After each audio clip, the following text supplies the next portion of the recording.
এই দুনিয়ার থেকে যখন তুমি বিদায় নিয়ে যাবা, আল্লাহ তাআলা বলেন তোমার জীবনকে আমি ধন্য করে দিব, মরতে দেরি, জান্নাত পেতে দেরি হবে না।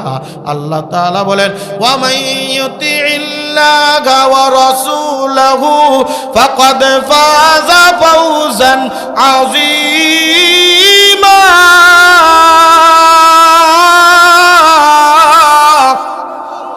আরো জোরে কোন না। আল্লাহর নাম নিলে কি গুনাহ হয় না নেকি হয়? আল্লাহর নাম যত নিব ক্ষমা করে দিবেন কে? খুশি হবেন কে? আমরা তো আল্লাহরে ডাকি না, আমরা তো আল্লাহর ডাকতে ভুলে গেছি। আমরা তো দুনিয়ার নাজ নিয়ামতের ভিতরে লিপ্ত। আল্লাহ ডাকতে কয় না বান্দা উদউনি আস্তাজিব লাকুম, বান্দা তুই যত আমারে ডাকবি আমি সববার তোর ডাকের সাড়া দিব। সুবহান। বান্দা তুই আমারে যত বেশি ডাকবি আমি আল্লাহ তোকে তত বেশি আমার আপন করে নিব। বান্দা তুই আমারে যত বেশি ডাকবি আমি আল্লাহ তোরে আপন করব। বান্দা তুই আমারে ডাকতে ডাকতে দুনিয়ার থেকে বিদায় নিবি, আমি আল্লাহ তোরে আমার জান্নাত দিয়ে দিব। আল্লাহ তাআলা রাখতে বলে বান্দা 3 নম্বর, এই দুনিয়ার জমিনের ভিতরে তুমি যেটা করবা, ওয়া মাইয়ুতিইল্লাহ, যারা আল্লাহর আনুগত্যশীল বান্দা, দুনিয়ার কাউ কোনো কিছুই করে না আল্লাহর হুকুম ছাড়া। আল্লাহ যেটা হুকুম করেছেন সেটা করে, আল্লাহ যেটা থেকে নিষেধ করেছেন তার থেকে দূরে থাকে।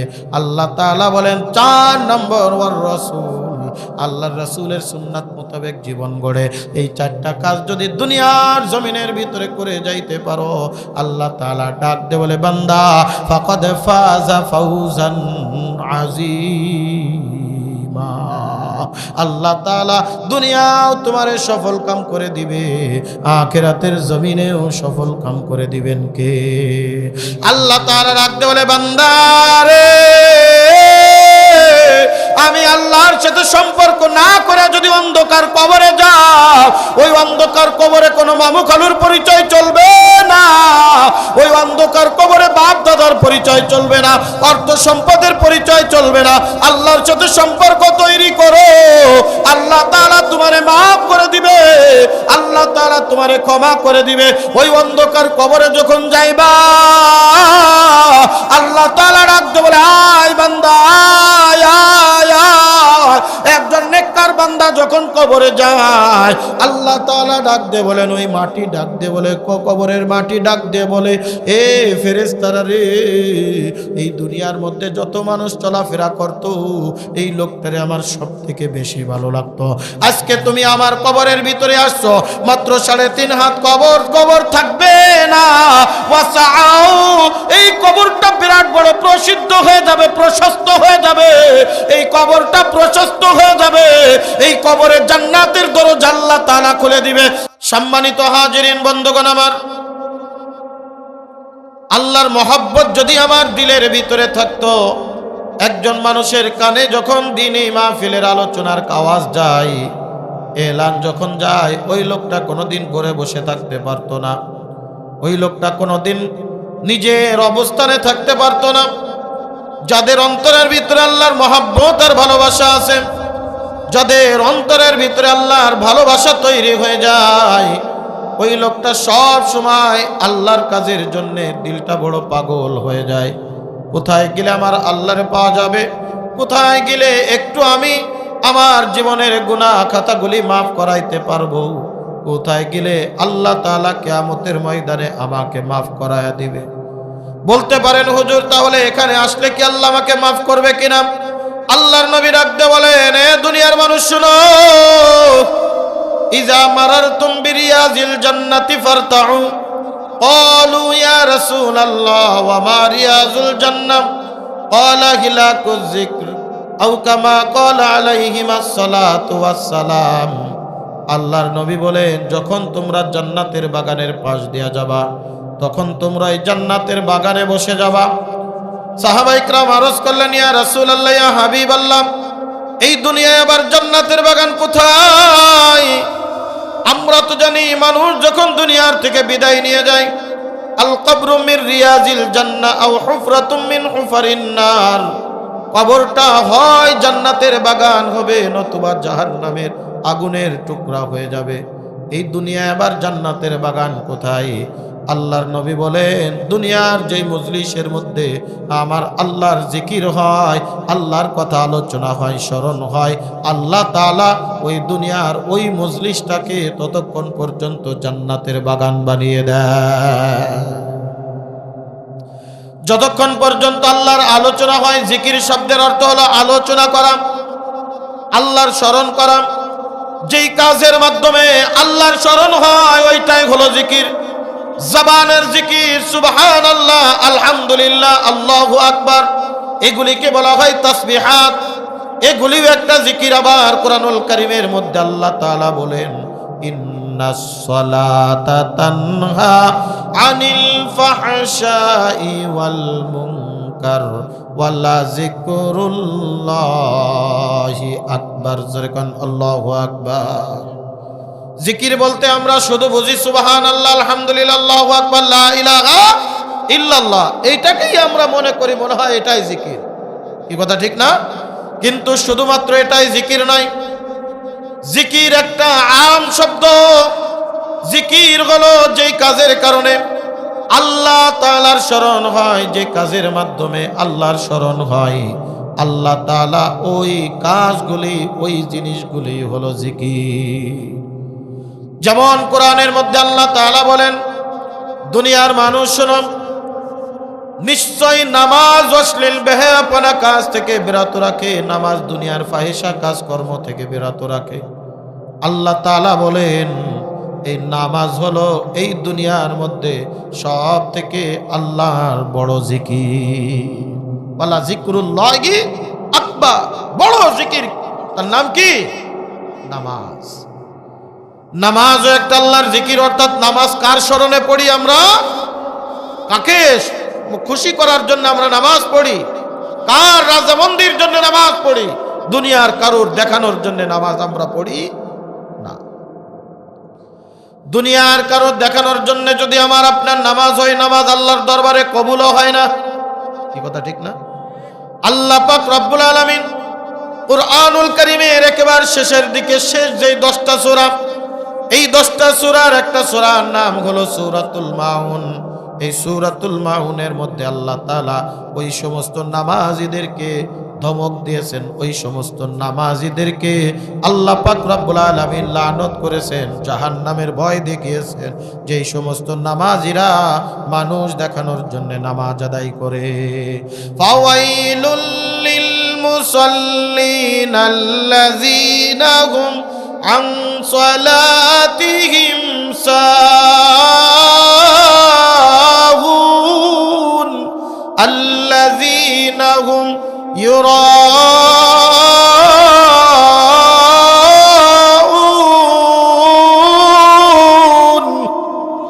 আরো জোরে কান্না আল্লাহু আকবার। আল্লাহ পাক রব্বুল আলামিন বলেন, ওই সমস্ত নামাজীদের জন্য ওয়াইল। ওয়াইলের ব্যাখ্যা এসেছে দুইটা। এক নম্বর ওয়াইলের ব্যাখ্যা করা হয়েছে, ওয়াইল মানে হতভাগা, ওয়াইল মানে কপাল পোড়া, ওয়াইল মানে আল্লাহর লানত প্রাপ্ত, গজব প্রাপ্ত। দ্বিতীয় নম্বর আর একটা ব্যাখ্যা করা হয়েছে, ওয়াইল হলো আল্লাহ তাআলা যেই জাহান্নাম সৃষ্টি করেছেন, ওই 7টা জাহান্নামের একটা জাহান্নামের নাম হলো ওয়াইল। ফাওয়াইলুল লিল মুসাল্লিন, আল্লাহ তাআলা বলেন ওই সমস্ত ব্যক্তিদের, ওই সমস্ত নামাজীদের জন্য ওয়াইল, তথা তারাই কপাল পোড়া, তারা হলো হতভাগা। অর্থাৎ তাদের জন্য, তারা কবরের থেকে শুরু করে কিয়ামতের ময়দানে হিসাব নিকাশের পরে তাদের জন্য ওয়াইল নামক জাহান্নাম। যারা দুনিয়ার মধ্যে আল্লাযীনা হুম আন সালাতিহিম সাহুন, এক নম্বরে যারা নামাজের ব্যাপারে উদাসীন, যারা ঠিক মতো নামাজ আদায় করতো না, নামাজ পড়তো কিন্তু নামাজের ব্যাপারে অ্যাক্টিভ ছিল না, পড়তেছি পড়বানে, এই তো আজান দিল যাচ্ছি জামানে, এখনো অনেক সময় আছে, জামাত না পাইলাম একা একা পড়ে নিবানে। অর্থাৎ নামাজের কোনো গুরুত্ব নাই।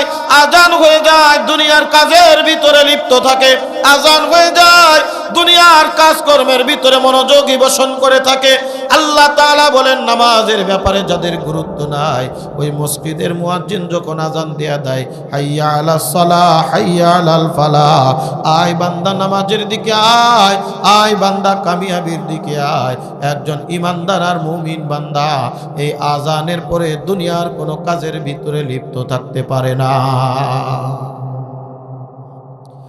একজন ইমানদার বান্দার সামনে যখন মসজিদের মুয়াজ্জিন এলান করে আজান দিয়ে দেয়, ও যত বড় কাজের মধ্যে থাকুক না কেন, ওই লোকটা নামাজের দিকে দৌড়ায় যায়। ফাসাউ ইলা যিকরিল্লাহ, সূরাতুল জুমআর ভিতরে আল্লাহ তাআলা বলেন তারা নামাজের জন্য খুশি খুশি দৌড় দেয়। সাই করা, কি করা? ফাসাউ, সাই করে, সাই বলা হয় খুশি খুশি দৌড় দেওয়া। অর্থাৎ না একেবারে দৌড়ায় গা ঘামায় ফেললো, আবার যাচ্ছি জাবানে, চার দোকানে বসে আছে, আজান হয়ে গেছে, এখনো আধা ঘন্টা পরে নামাজ হবে, এত তাড়াতাড়ি মসজিদে যে লাভ কি? এই যে শুক্রবারে জুমার আজান দেয় কয়টায়? 12:30টায়, নামাজ হয় 1:30 থেকে 1:45 এরকম টাইম। তার মানে প্রায় 1 ঘন্টা থেকে 1 ঘন্টা 15 মিনিট। বলেন তো, আমি আপনাদের কাছে প্রশ্ন করি, আমিও তো এই অঞ্চলের ছেলে, আমি তো এই অঞ্চলের সন্তান, আমি তো এই অঞ্চলে বাস করি, আমি জানি, তারপরেও আপনারা বলেন 12:30টায় আজানের সাথে সাথে কয়জন লোক মসজিদে যায়? ঘড়ি ধরে অপেক্ষা করে, নামাজের টাইম তো 1:30টায়, জাবানে 5 মিনিট আগে যায় কোনো রকম সুন্নাত পড়তে পারলে হয়। বারবার যদি ইমাম সাহেব ওই দিন যদি একদিন যদি কোনো রকম 5 মিনিট আর 10 মিনিট যদি বয়ান একটু বাড়ায় দেয়, ডাক দেখায়, হুজুর টাইম মতো নামাজ পড়েন, টাইমের দিক খেয়াল রাখেন। কথা কান ঠিক কিনা?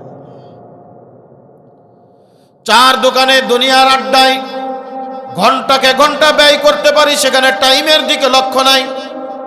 আমি তো এমনও দেখেছি রাত 12টা 1টা পর্যন্ত চায়ের দোকানে আড্ডা দিচ্ছে, তাতে কোনো সমস্যা নাই। কিন্তু মসজিদের ইমাম যদি 10 মিনিট 5 মিনিট বৃদ্ধি করে ফেলে, এরপরে মসজিদের ইমামতি থাকবে কিনা সন্দেহ আছে, সমালোচনা শুরু হয়।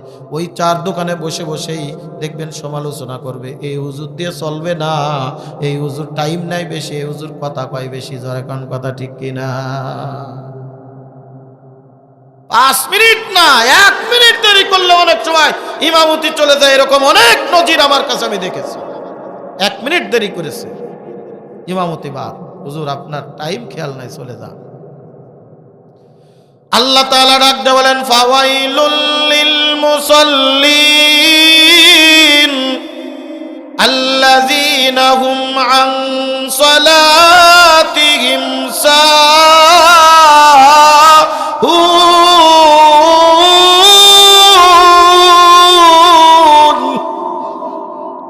আমি একটা কথা বলি, এই যে ইমাম সাহেব জুমার দিনে 5 মিনিট 2 মিনিট দেরি করে মুসল্লিদের জন্য, কার জন্য?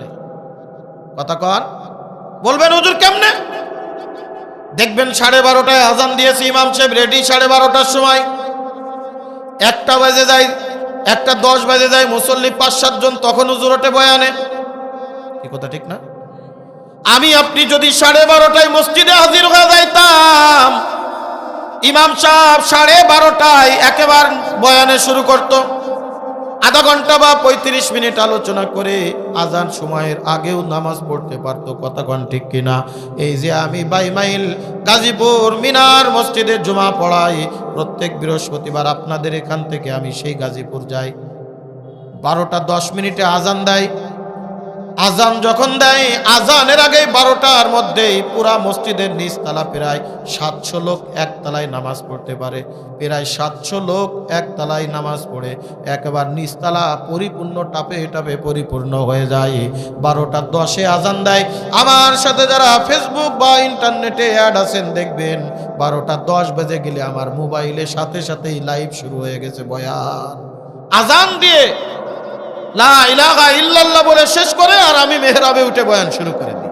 অনেকেই 12:10-15 বয়ান দিয়া দেখে কয় যে হুজুর এত তাড়াতাড়ি, মানে তখন আমাদের এই অঞ্চলে আজানও হয় না, অথচ আমার মসজিদে 12টার মধ্যেই নিচতলা ভরপুর। যদি নিচতলায় নামাজ পড়তে হয় 12টার আগে এসে সিরিয়াল দিতে হবে।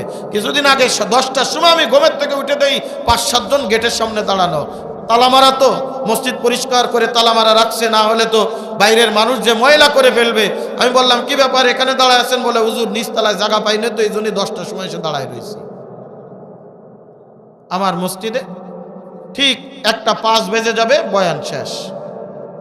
1:15-র মধ্যে খুতবা দিব, খুতবা দিয়ে 1:30টার মধ্যে নামাজ কমপ্লিট। আমার সমস্যা কি, আমি তো 1:10-এ বয়ান করতেছি, 1:05 মানে প্রায় 1 ঘন্টা আমি আলোচনা করতেছি। আমাদের অঞ্চলে কেন 2 মিনিট দেরি হয়? কারণ আমরা আসি তো 1:30টায়। হুজুর দেখতেছি এখনো মসজিদে মুসল্লি ঢুকে, আমি যদি নামাজে দাঁড়ায় যাই তাহলে তো অনেকেই নামাজ পাবে না, যার কারণে 2-4-5 মিনিট দেরি হয়ে যায়। আল্লাহ তাআলা ডাক দে বলে, বান্দা তোমরা নামাজি হয়েও জাহান্নামে যাবা। ওই নামাজি, যেই নামাজি নামাজের জন্য অলসতা করে, ঠিক মতো নামাজ আদায় করে না, নামাজ পড়ে ঠিক কিন্তু টাইমের প্রতি কোনো গুরুত্ব নাই। যেই কথা বলতে গিয়ে আমি এই কথাটা বলেছিলাম, 2 নম্বর সূরাতুল মাউনের 5 নম্বর আয়াত, আল্লাহ তাআলা ডাক দে বলেন, আল্লাযীনা হুম আন সালাতিহিম সাহুন আল্লাযীনা হুম ইউরাউন। নামাজ পড়ে মানুষ দেখানোর জন্য, আছে না নাই? হ্যাঁ, আমি মসজিদের সভাপতি, আমি অমক, আমি তমক, নামাজে না গেলে মানুষে কি করবে না? এই মসজিদে যাও না কে, মানুষ কি বলবে? আরে মানুষরা দেখানোর জন্য আমরা কেউ নামাজ আদায় করি না। জোরে কোন কথা ঠিক কি ঠিক না? এই যে ইবাদত বন্দেগী করব কার জন্য? আরো জোরে কোন, আল্লাহ আল্লাহ क्या मुबारक नाम है, अल्लाह अल्लाह आशिकू का काम है, अल्लाह अल्लाह क्या मुबारक नाम है, अल्लाह अल्लाह मुमिनू का काम है। माशुकू से क्या मजा है, आशिकू से पूछियो, शाखे गुल में क्या मजा है, बुलबुलू से पूछियो, शाखे गुल में क्या मजा है, बुलबुलू से पूछियो। जोरे कन अल्लाहु আকবার। আল্লাহ তাআলা ডাক দে বলে, বান্দা এই কারণে তুমি এই যে মাহফিলের ময়দানে আসলা, এ বান্দা মনে রাখো, এই মাহফিলের ময়দান জিকিরের মজলিস, আমার আলোচনার মজলিস। এই মাহফিলের ময়দান আমার জন্য যখন করা হয়, আমার রেজামন্দির জন্য যখন করা হয়, আল্লাহর নবী বলেন এই মজলিসটা হয়ে যায় আল্লাহর জান্নাতের বাগান। এই মজলিসে যারা চলে আসে, আল্লাহ তাআলার জান্নাতের বাগানের মধ্যে চলে আসলো। আল্লাহর নবী ডাক দিয়ে বলেন, এই মজলিসের মধ্যে যখন কোনো বান্দা চলে আসে, আল্লাহ তাআলা আল্লাহ পাকের রহমত নামক, সাকিনা নামক রহমত ওই বান্দার উপরে নাজিল করতে থাকে। ওয়া নাযালাত আলাইহিমুস সাকিনা, আল্লাহ তাআলা সাকিনা নামক রহমত নাজিল করে দেয়। আল্লাহ পাক আল্লাহর নবী ডাক দিয়ে বলেন, দুনিয়ার মানুষ শোনো, এই মজলিস থেকে যখন কোনো বান্দা আখেরি মুনাজাত করে উঠে, আল্লাহ তাআলা আসমান থেকে একজন ফেরেশতা নিয়োজিত করে দেয়। ওই ফেরেশতা ঘোষণা করতে থাকে, ইয়া আব্দুল্লাহ কুমু মাগফুরাল লাকুম, ইয়া আব্দুল্লাহ কুমু মাগফুরাল লাকুম। ও আল্লাহর বান্দা, এই মজলিস থেকে তোমরা এমন ভাবে উঠো, আল্লাহ তাআলা তোমার জীবনের গুনাহ মাফ করে দিয়েছে। কলিজার টুকরা বাজান, আজকে আমরা দ্বীনের কদর বুঝি না, আজকে আমরা দ্বীনি কাজের কদরটা বুঝতেছি না।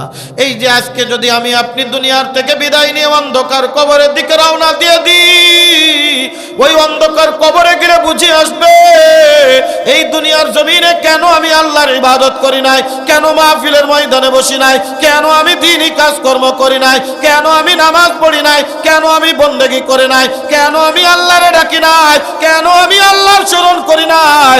এবার বোঝো, আমার আল্লাহ ডাকতে বলে, বান্দা এই দুনিয়ার থেকে যখন বিদায় নিয়ে যাবা, ওই অন্ধকার কবরে তোমার কেউ সঙ্গী হবে না, ওই অন্ধকার কবরে আপন বলতে কেউ থাকবে না, ওই অন্ধকার কবরে পরিচিত জন কেউ থাকবে না। আসছো একা, যাইবা একা, কিন্তু কেউ যাবে না। জোরে কোন কথা ঠিক কি ঠিক না? এই যে আজকে সকাল 6টার সময়, ভোর 6টা নাকি, ভোর 6টার দিকে বাংলাদেশের 3বারের সফল প্রধানমন্ত্রী দেশনেত্রী বেগম খালেদা জিয়া দুনিয়ার থেকে বিদায় নিয়ে গেছে। কথা বলেন ঠিক কি ঠিক না? তার ভক্তবৃন্দ বাংলাদেশে কম আছে নাকি? তিনবারের প্রধানমন্ত্রী যিনি ছিলেন, ক্ষমতার দিক থেকে কোনো অংশে কম ছিল না, টাকা পয়সার দিক থেকে কোনো অংশে কম ছিল না। কলিজার টুকরা বাজার, পরিবার পরিজন অনেকেই দুনিয়ার জমিনের ভিতরে বেঁচে আছে।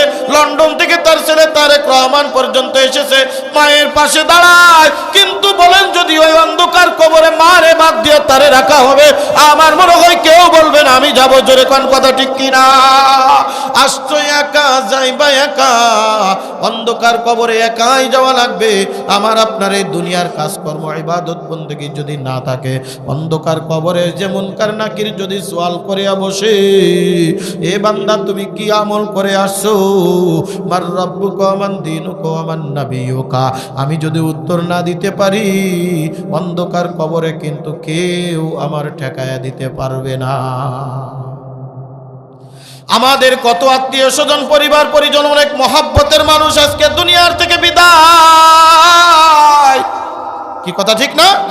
এমন অনেক মানুষ আজকে অন্ধকার কবরে শুয়ে আছে, যাদেরকে আমি কলিজা দিয়া ভালোবাসতাম, আমি প্রাণ দিয়ে ভালোবাসতাম, যাদেরকে আমার কলিজার থেকেও বেশি মহব্বত করতাম, আজ পর্যন্ত বলতে পারবেন তাদের খবর আমি নিয়েছি কি অবস্থায় আছে? কবর নেওয়ার কোনো যন্ত্র নাই। পৃথিবীর এক প্রান্ত থেকে অপর প্রান্তে যদি কোনো লোক থাকে, যে কোনো মাধ্যমে খবর নেওয়া যায়, কিন্তু বাড়ির পাশের বাসতলায় গাছতলায় যারা শুয়ে আছে, খবর নেওয়ার মতো কোনো যন্ত্র আজ পর্যন্ত আবিষ্কার হয় নাই, কিয়ামত পর্যন্ত আর আবিষ্কার হবেও না। কি কথা ঠিক কিনা? আছে কিছু?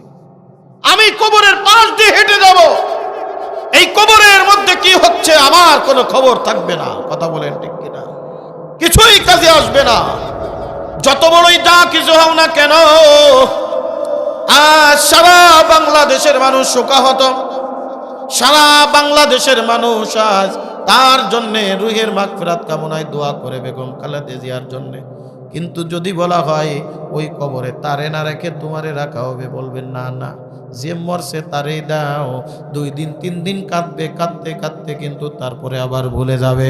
এই বাংলাদেশে এমন অনেক মানুষ ছিল যারা তার থেকেও ক্ষমতাধর, আজকে তাদের কথা যেমন আমরা স্মরণ করি না, 2 দিন পরে আমাকেও কিন্তু ভুলে যাবে।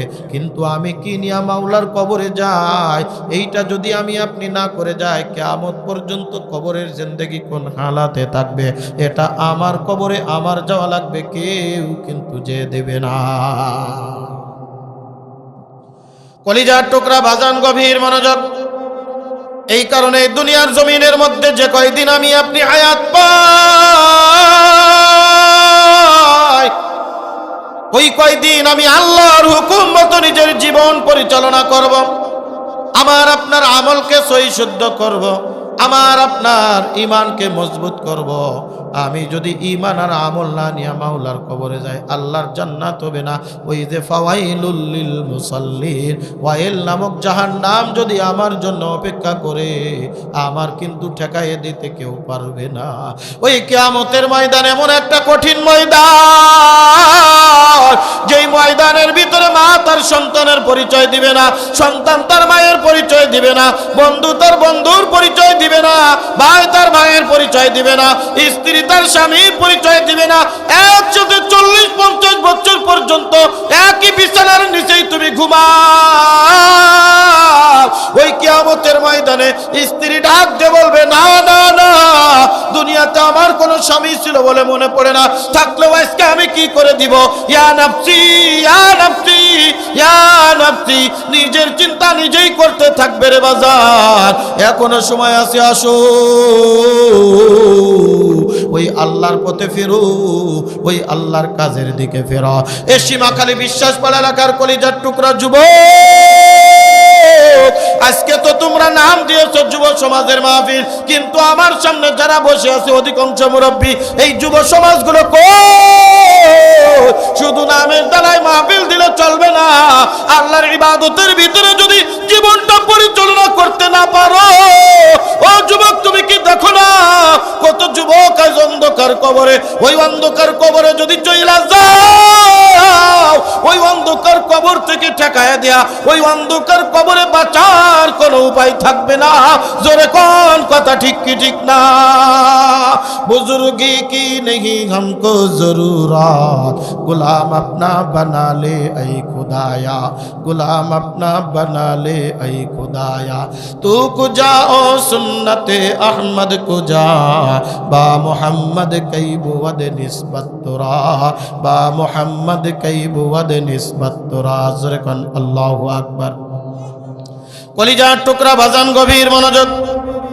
এই কারণে আমি কুরআনুল কারীমের সূরাতুল আহজাব থেকে, কুরআনুল কারীমের 428 নম্বর পৃষ্ঠা 22 নম্বর পারার কুরআনুল কারীমের 114টা সূরার মধ্যে 33 নম্বর সূরা সূরাতুল আহজাবের 70 এবং 71 নম্বর আয়াত আমি আপনাদের মাঝে তেলাওয়াত করেছি। আল্লাহ তাআলা এই আয়াতের মধ্যে আমাদের এমন একটা বিষয় নিয়ে আলোচনা করেছে, এই বিষয়টা যদি আমরা সংশোধন না করে অন্ধকার কবরে যাই, ওই অন্ধকার কবরে আমার আপনার বাঁচার কোনো উপায় থাকবে না। আল্লাহর সাথে মহাব্বত করার জন্য সব থেকে বড় হাতিয়ার যেটা, এই জবান, এই জবানকে আল্লাহর কাজে লাগাতে হবে। জোরে কোন কথা ঠিক কি ঠিক না? আল্লাহ তাআলা মানব দেহের মধ্যে যতটা নিয়ামত দিয়েছেন তার থেকে বড় একটা নিয়ামত হলো জবান। কি কথা কন? জবান যার নাই, দুনিয়াটা তার কাছে দেখবেন কেমন লাগে। একটা বোবা মানুষের কাছ থেকে আপনি প্রতিক্রিয়া নেবেন, এই পৃথিবী তোমার কাছে কেমন লাগে, পৃথিবী এক প্রান্তে দিবেন, আর ওই মানুষটারে যদি জিহ্বার এই কথা বলার শক্তিটা ফিরায় দিতে চান, আমার মনে হয় প্রত্যেকটা বোবা, কানা, অন্ধ তারা বলবে পৃথিবী চাই না, আমাকে একটু চোখ আর এই জবান ফেরত দাও। কথা কন ঠিক কিনা? আমাদের এই পাশেই তালকড়ির পাশে বাটোখালী একটা গ্রামের নাম চিনেন? বাটোখালী একজন অন্ধ হুজুর ছিল, মাওলানা জাকির সাহেব। নাম শুনছেন আপনারা? অনেক মাহফিল করত মাওলানা জাকির সাহেব। একটা মাদ্রাসাও আছে তার। আমার সাথে খুব আন্তরিক মহব্বত ছিল। কলিজার টুকরা বাজান, একদিন অন্ধ হুজুরে আমি একেবারে নিরিবিলি তার অফিস রুমে মাদ্রাসায় বসা। আমি একদিন তারে জিজ্ঞাসা করতেছি, হুজুর আপনার মনের ভিতরে কোনো দুঃখ আছে নাকি? হুজুর আমারে ডাক দে বলে, নুরানি সাহেব, আল্লাহ তাআলা অন্ধ হওয়ার পরে আল্লাহ আমারে অনেক কিছু দান করেছে। যা অনেক অন্ধরে, আল্লাহ কত অন্ধরে রাস্তাঘাটে ভিক্ষা করায়, আমারে আল্লাহ তাআলা রাস্তাঘাটে ভিক্ষা করায় না। এসির যখন নতুন লাগাই, তার অফিস রুমে একটা এসি লাগানো ছিল। নতুন এসি লাগানোর পরে আমারে ফোন দিয়ে কয়, নুরানি সাহেব এসি লাগাইছি, গরমের ভিতরে আসেন একটু ঠান্ডা বাতাস খাই। ওই জায়গায় কথা বলতেছিলাম, আর এই কথাটা আমি জিজ্ঞাসা করেছিলাম। বলতেছে, নুরানি সাহেব কত অন্ধ আজ রাস্তায় রাস্তায় ভিক্ষা করে খাচ্ছে, পরের হাত ধরে তারপরে চলাফেরা করে। আমার জীবনে কোনো দুঃখ নাই। আজকেই যে এসি করলাম, বাড়ি করলাম, গাড়িও কিনেছি, আলহামদুলিল্লাহ 4 চাকার গাড়ি কিনেছি। আল্লাহ কোনো আমার অভাব রাখে নাই, কোনো কিছুই রাখে নাই। আমি বললাম, জীবনে আল্লাহর কাছে কোনো চাহাত আছে নাকি একটু আমারে বলেন। আমার বাস্তব এখনো তার কথাটা কানের ভিতরে বাজে। দেখি অন্ধ মানুষ তো চোখে দেখে না, তারপরে চোখের গোড়া দিয়ে দেখি টপ টপ টপ টপ করে পানি পড়তেছে। আর ডাক দে বলে, নুরানি সাহেব, আল্লাহ যদি আমারে কইতো, জাকির তুই দুনিয়ার মধ্যে আমার কাছে কি চাস, আমি বলতাম আল্লাহ কিছু দরকার নাই, 1 মিনিটের জন্য আমার চক্ষুটা একটু ওপেন করে দেন, আমি দুনিয়ার সব কিছু এক নজর দেখে যেতে চাই। এই দুনিয়ার গাড়ি বাড়ি অর্থ সম্পদ কিছুই চাই না, আমার চক্ষুটা একবার খুলে দেন, আমি দুনিয়ার সব দেখতে চাই। আমি সন্তান পয়দা করলাম, আমার সন্তান আমার সামনে বাবা বাবা বলে ডাকে, আমি আমার সন্তানের চেহারাটা একবার দেখতে পারলাম না। আমার মনের ভিতরে বড় দুঃখ, আমার সন্তানকে আমি দেখে একটু আদর করতে পারি নাই। আমার যদি আল্লাহ তাআলা পুরা পৃথিবী এক প্রান্তে রাখে, আর যদি বলে তোর চোখের জ্যোতিটা আমি খেলায় দেব, আমি পৃথিবীর লাথি মেরে দেব, চোখের জ্যোতিটা 1 মিনিটের জন্য হলেও আমি আল্লাহর কাছে চেয়ে নিতাম। আজকে আমাদের চোখ আছে, চোখের মর্ম বুঝি না। আজকে আমাদের জবান দিয়া কথা বলতে পারি, জবানের মূল্য বুঝি না।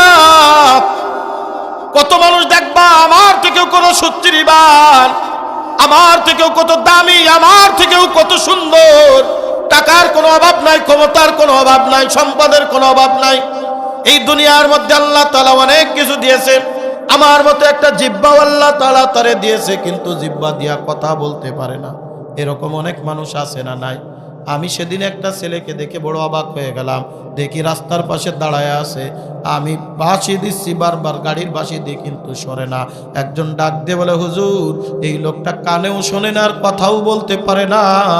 ছেলেটার দিকে এক নজরে তাকায় থাকলাম। আল্লাহ তাআলা এত সুন্দর ফিটনেস বডি দিয়েছে, নওজোয়ান যুবক, আল্লাহ তাআলা সব তার ঠিক রাখছিল, কিন্তু জবানের ওই জিহ্বার আলাদ যেটা আল্লাহ তাআলা বড় করে নাই, আর কানের পর্দাটা বন্ধ করে দিয়েছে।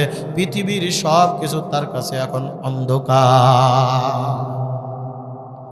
কলিজার টুকরা বাজান, এই কারণে জবানের দাম অনেক বড়। এইটাই আমি আল্লাহ আয়াতি আমি আল্লাহ পাকের কোরআনুল কারীমের মধ্যে আয়াত সম্পর্কে আল্লাহ তাআলা বলেছেন, ইয়া আইয়ুহাল্লাযীনা আমানুত্তাকুল্লাহ ওয়া কুলু কাওলান সাদীদা يصلح لكم أعمالكم ويغفر لكم ذنوبكم ومن يطع الله ورسوله فقد فاز فوزا عظيما।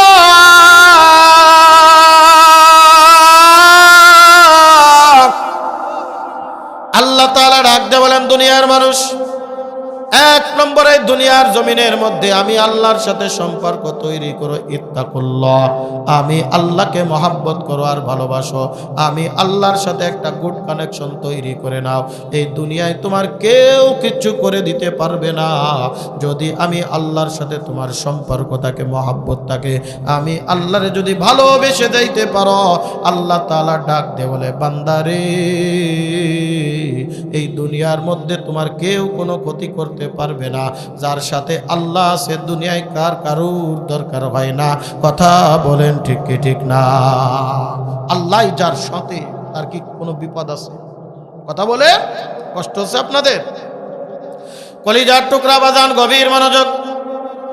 আল্লাহর নবী যেদিন হিজরত করে মক্কা থেকে মদিনার পথে রওনা দিলেন, অনেক লম্বা চওড়া ঘটনা বলা আমার উদ্দেশ্য নাই, কারণ আমি পুরা ঘটনা বলবো না। যেহেতু আমার পরে আর একজন বক্তা, প্রধান বক্তা আলোচক আছেন, তিনি গুরুত্বপূর্ণ আলোচনা করবেন, অনেক সুন্দর আলোচনা করেন। আমার পছন্দের বক্তার মধ্যে একজন, সেই কুড়িগ্রাম থেকে সারা দিন দীর্ঘ জার্নি করে কিছুক্ষণ আগে মাদ্রাসায় আসছে। এ কলিজার টুকরা বাজান, আল্লাহর নবী যেদিন হিজরত করে মক্কা থেকে মদিনায় রওনা দিবেন, সাথে আর কেউ নাই, শুধুমাত্র সিদ্দিক আকবর আবু বকর রাদিয়াল্লাহু তাআলা। গারে হেরার মধ্যে তিনি অবস্থান করেন, গর্তের মধ্যে তিনি রাত্র যাপন করবেন। ক্লান্ত শরীর, ডাক দিল, আবু বকর আর হাঁটতে পারছি না, চলতে পারছি না, কিছুক্ষণ একটু বিশ্রাম নেওয়া দরকার। একটা গর্তের ভিতরে গিয়ে বিশ্রাম নিলেন। আল্লাহর নবী এরকম আবু বকরের রানের উপরে মাথা দিয়া শুয়ে আছে। এর মধ্যে কাফেরেরা ঘোষণা করে দিল, নবী মুহাম্মদ করে নাই, তাকে জিন্দা অথবা মুর্দা যদি কেউ ধরে আনতে পারো, তাহলে তাকে 100 উট আর 100 ঘোড়া উপঢৌকন দেওয়া হবে। বিভিন্ন কাফেরেরা বিভিন্ন রাস্তা দিয়ে চলে গেল।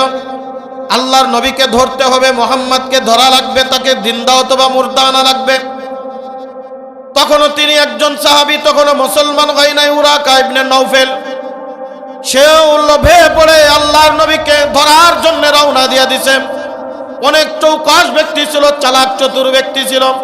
ঘোড়ার পা অথবা মানুষের পা দেখে বলতে পারতো কোন দিকে গেছে, কত দূর গেছে। এই রকম জেহেনওয়ালা একজন ব্যক্তি। দেখতে দেখতে ঘোড়ার পা, মানুষের পা অনুসরণ করতে করতে উরাকা ইবনে নওফেল একেবারে ঠিক যেই জায়গায় আল্লাহর নবী বিশ্রাম নিচ্ছিলেন, ওই গর্তের কিনারায় চলে আসছে। এরপরে আর পায়ের দাগ পায় নাই। উরাকা ইবনে নওফেল ধরে নিলেন, মনে হয় এইখানে মুহাম্মদ বিন আব্দুল্লাহকে পাওয়া যেতে পারে। সাথী সঙ্গী যারা ছিল তাদের সাথে বলে, গর্তের ভিতরে আছে কিনা একটু দেখো। আল্লাহর নবীর চক্ষু বন্ধ করে বিশ্রাম নিচ্ছেন। আবু বকর মানুষের পায়ের আওয়াজ পায়া আল্লাহর নবীর সাহাবী হযরত আবু বকরের বুকের ভিতরে একবার ধড়ফড় শুরু করে দিয়েছে। দিলের ভিতরে প্রকম্পন শুরু হয়ে গেছে। এই বুঝি ধরা খেয়ে গেলাম, এই বুঝি ধরা পড়ে গেলাম, এই বুঝি ধরা পড়ে গেলাম। হযরত আবু বকর বেচিন হয়ে গেলেন, ব্যতিব্যস্ত হয়ে পড়লেন। এরকম গায়ের ভিতরে কম্পন, আল্লাহর নবী দেখে আবু বকরের হাঁটু নড়ে, পা নড়ে। আল্লাহর নবী এরকম চক্ষু মুবারক খুলে আবু বকরের দিকে তাকায়, ডাক দিল, আবু বকর তোমার কি হয়েছে, তুমি এরকম করছো কেন, তোমার কি কোনো সমস্যা? বলেন না ইয়া রাসূলুল্লাহ। তাহলে তুমি এরকম করছো কেন? আবু বকর ডাক দিয়ে বলে, ইয়া রাসূলুল্লাহ, ইয়া হাবিবাল্লাহ, দেখেন না উপরে মানুষের পায়ের আওয়াজ পাওয়া যাচ্ছে, কথোপকথনের শব্দ শোনা যাচ্ছে। ওগো আল্লাহর নবী, আমরা বুঝি ধরা খায়া জাল গেলাম, আমরা বুঝি ধরা খায়া যাচ্ছি। আমরা তো মাত্র দুইজন, তারা অনেক মানুষ, আমরা তো তাদের সাথে পেরে দিব না, আমাদেরকে কে বাঁচাবে এদের হাত থেকে? আল্লাহর নবী ডাক দিলেন, আবু বকর চিন্তার কোনো কারণ নাই, আমরা দুইজন না, আমাদের সাথে আরো একজন আছে। জোরে কোন তিনি কে? আরো জোরে কোন? আল্লাহ আল্লাহ क्या मुबारक नाम है, अल्लाह अल्लाह आशिकू का काम है, अल्लाह अल्लाह क्या मुबारक नाम है, अल्लाह अल्लाह मुमिनू का काम है।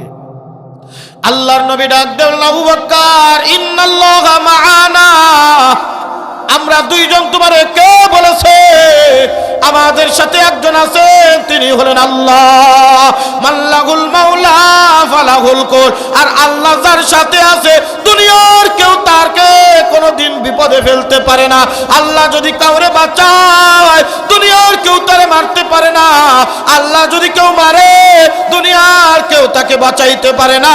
জোরে জোরে কোন কথা ঠিক কি ঠিক না?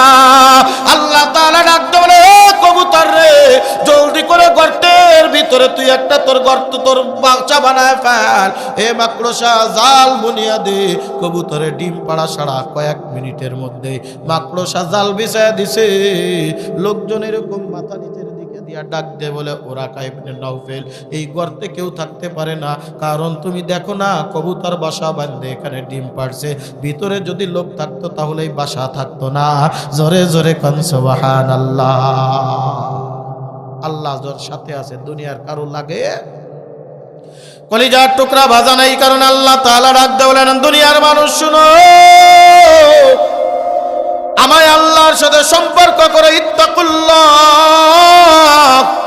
আমি আল্লাহর সাথে সম্পর্ক তৈরি করো, আমি আল্লাহর সাথে মহব্বত তৈরি করো, আমি আল্লাহর সাথে ভালোবাসা তৈরি করে নাও, এই দুনিয়াও শান্তি পাবা। আর আখিরাতের ময়দানে যেদিন কেউ কারোর পরিচয় দিবে না, যেদিন কেউ কাউরে মহব্বত করবে না, সন্তান মারে ভুলে যাবে, মা সন্তানকে ভুলে যাবে, আমার আল্লাহ ডাক দিয়ে বলবেন, ফেরেশতারা রে, দুনিয়াতেই বান্দা আমারে ভুলে নাই, আমি আল্লাহর সাথে সম্পর্ক রেখেছে, আমি আল্লাহর সাথে মহব্বত রেখেছে, আমি আল্লাহ তারে ভুলে যেতে পারি না, জলদি করে যা, এই বান্দারে তুই ধরিয়া আমার জান্নাতে নিয়ে যা।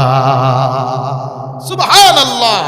দ্বিতীয় নম্বর আল্লাহ তাআলা ডাক দিয়ে বলেন, আমি আল্লাহর সাথে মহব্বত করবা কেমনে? বলে, আমি আল্লাহ তাআলা এই দেহের ভিতরে তোমার সব থেকে বড় একটা নিয়ামত দান করেছি, যেই নিয়ামতের নাম হলো জবান। এই জবান দিয়া কখনো ফাহিশা কথাবার্তা বলবে না, এই জবান দিয়া কখনো উল্টা পাল্টা কথাবার্তা বলবে না। এই জবানের কারণে মানুষ জান্নাতে যাবে, এই জবানের কারণে মানুষ জাহান্নামে যাবে। আল্লাহর নবী ডাকতে বলেন, হে আমার উম্মতেরা রে, তোমরা দুইটা নরম জায়গার হেফাজত করো, তোমরা দুইটা নরম জায়গার হেফাজতের জিম্মাদারি নাও, আমি নবী তোমাদের জান্নাতের জিম্মাদারি নিলাম। জোরে জোরে কোন সুবহানাল্লাহ। দুইটা নরম জায়গায়, যেই জায়গায় কোনো হাড্ডি নাই, কোনো দাঁত নাই, কিচ্ছু নাই, একটা হলো জিহ্বা আর একটা হলো লজ্জা স্থান। এই দুইটা নরম জায়গার হেফাজত তুমি করো, আমি আল্লাহ তোমার জান্নাত, আমি আল্লাহ নবী বলেন, আমি তোমার জান্নাতের গ্যারান্টি দিয়া দিলাম। এই জবান দিয়া কখনো ফাহিশা কথা বলবে না, গুনাহের কথা বলবে না। আর জবান দিয়ে আমরা উল্টা পাল্টা কথা বলি, কথা বলেন ঠিক কি ঠিক না? গালি গালাজ অনার্থক কথাবার্তা কেমন জানি পেশা হয়ে গেছে, কি কোন কথা ঠিক না? পেশা হয়ে গেছে বর্তমান। মানুষের একেবারে মুখের সাধারণ একটা ভাষা হয়ে গেছে। আমি একদিন বাড়ির থেকে সিংড়া বাজারে যাচ্ছে একটা ভ্যানে, এক ভ্যান, ওই ভ্যানওয়ালারে আর একজন ডাক দিয়ে করছে, এই অমকের পুল তোরা আজ 3 দিন দেখি না, এই অমকের পুত, আজ তোরে 3 দিন দেখি না। ও আর একটা এরকম গালি দিয়ে করছে, আমি একটু বাইরে ছিলাম। আমি এবার মনে মনে চিন্তা করলাম, মানুষ হাসতে হাসতে জাহান্নামে যাবে। হাদিসের মধ্যে আসছে শেষ জামানায় এমন একটা সময় আসবে মানুষ হাসতে হাসতে জাহান্নামে যাবে। আসলে বলেন তো, এই যে দুইজন অমকের পুত আর তমকের পুত বলে গালি দিল, এ কি রাগ করে দেছে না হাসতে হাসতে দেছে? কথা কন, হাসতে হাসতে দেশে। এখন আমি আপনাদেরকে বলি, অমকের পুত আর তমকের পুত বলে গালি দিল, এতে কয়টা নেকি হয়েছে? কবিরা গুনাহ হয়েছে না? আল্লাহর নবী বলেন, যে ব্যক্তি কবিরা গুনাহ করলো কমপক্ষে 7000 বছর জাহান্নাম। কয় হাজার? নাউজুবিল্লাহ কইলেন না, কয় হাজার? 7000 বছর জাহান্নাম কমপক্ষে তাকে থাকা লাগবে। কলিজার টুকরা বাজান, এই কারণে আল্লাহ তাআলা বলে, ওয়াকুলু কাওলান সাদীদা। এই জবান দিয়া সব সময় তুমি ন্যায়ের কথা বলবা, এই জবান দিয়া সব সময় তুমি আল্লাহর কথা বলবা, এই জবান দিয়া পয়সা গান বাজনা করবা না, এই জবান দিয়া হারাম কথা বলবা না, এই জবান দিয়া তুমি গালিগালাজ করবা না, এই জবান দিয়া পয়সা কথাবার্তা বলবা না, এই জবান দিয়া তুমি গীবাত করবা না, এই জবান দিয়া তুমি শিকায়েত করবা না। এই জিয়াল গীবাতু আশাদ্দু মিনাজ জিনা। বর্তমান সময়ে আমাদের সমাজের মধ্যে সব থেকে বেশি যেই গুনাহটা হয় জবান দিয়া, এই গুনার নাম হলো গীবাত। গুনার নাম কি? গীবাত। গীবাত কারে কয়? একটা মানুষ একটা অন্যায় করেছে, অপরাধ করেছে, এই অপরাধের কথা তার অপস্টেজে বলা, তার অপস্টেজে বলা। মনে করেন আপনি চার দোকানে বসছেন, কালকে দেখলেন ও আমারে ধরে নেন, আমি নুরানি আপনাদের এই পাশের মাদ্রাসার শিক্ষক, মনে করেন আমার কোন একটা গুনাহের কাজ হয়ে গেছে। এখন কালকে চার দোকানে বৈশা আমার অনুপস্থিতিতে আপনারা বলতেছেন, ওই দেখো নুরানি সাহেব এত বড় বক্তা, শুনি সারা বাংলাদেশে ওয়াজ করে বেড়ায়, আবার এই জায়গা হাদিস পড়ায়, আর সেই হুজুরটা এই কাম করল। আপনি কথা কি সঠিক বলেছেন না বেঠিক? সঠিক বলেছেন। কথাটা কি? আমার দ্বারা মনে করেন ওই অন্যায় হয়েছে, তার মানে আপনার কথা কি সঠিক, আপনি ঠিক বলেছেন, আমি অন্যায় করেছি, কিন্তু আমার অপষ্ট মানুষের সামনে বললেন, এর নাম হলো গীবত। এর নাম কি? জোরে কর। আল্লাহর নবী বলেন, আল গীবাতু আশাদ্দু মিনাজ জিনা। এখন একটা লোক যদি জিনা করে পরের ঘরে যদি ধরা খায়, তাহলে কি তারে কি আস্ত ছেড়ে দেবেন না উত্তম মাধ্যম কিছু দেবেন? আগে পুলিশে দেওয়ার আগে দেখবেন আস্তে ওর আত্মরা করে ফেলাই দিচ্ছে। এখন বাড়ি যেয়ে যদি দেখেন, আল্লাহ মাফ করুক, আপনার পরিবারের সাথে আর একটা লোক শুয়ে আছে, ওই লোকটারে কি আরবেন আপনি? কথা কয় না। ওই লোকটারে কি বেকায়দা করে ফেলবেন না? আগে কই দিয়ে আগে তোর পিটায় মেরিয়ে ফেলেনি, তারপরে জেল পার যাওয়াই হবে, তার মানে ওই লোকটা জিনা করতেছিল।